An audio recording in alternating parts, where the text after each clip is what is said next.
مزيكا فام، الإذاعة الأولى في تونس.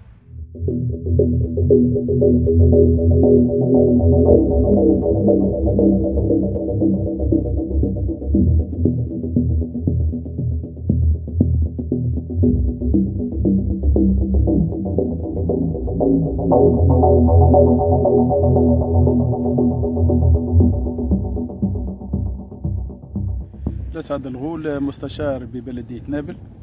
احنا اليوم جينا باش نشوفوا معك مدام على الحكاية هذه متاع الانتهاكات اللي قاعدة تصير في نابل على الملك العمومي. والملك العمومي هذايا هو ملك الناس الكل، باش نفسروها للعباد اللي قاعدين يسمعوا فينا ويشوفونا. اليوم فما دي باساج فير لا بلاج لهنا اللي الناس باش تتعدى فيها لي باساج بيتون. فما مواطنين اللي سكروهم بالبيبان، وتشوف اللي كي تجي تشوفهم ما تقولش عليهم مهجورين عندهم 100 سنه. معناتها المواطن على ما هو عاقل في نابل ماهوش فايق، اللي عنده حقوق وفكتها له الناس. اليوم احنا كمجلس بلدي مطالبين، والناس انتخبونا باش نوبوهم في المصالح نتاعهم، من مصالح المواطنين باش هالبيبان هذوما اللي باساج بيتون اللي باش يوصلوا للبحر يكونوا محلولين.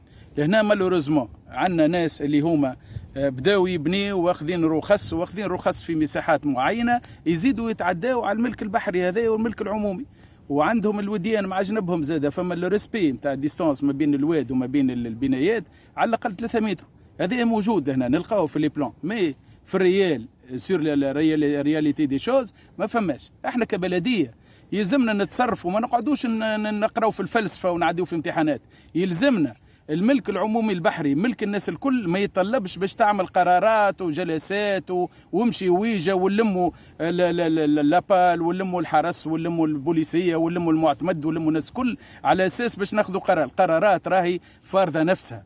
الملك العمومي ما فيه حتى قرارات، كما السيد ياخذ الملك العمومي نحيهوله، ما يطلبش باش ناخذوا قرارات ومحاكم وبرا استنى عوام احنا يلزمنا ناخذوا قرارات فوريه كما الناس تفك في الملك العمومي.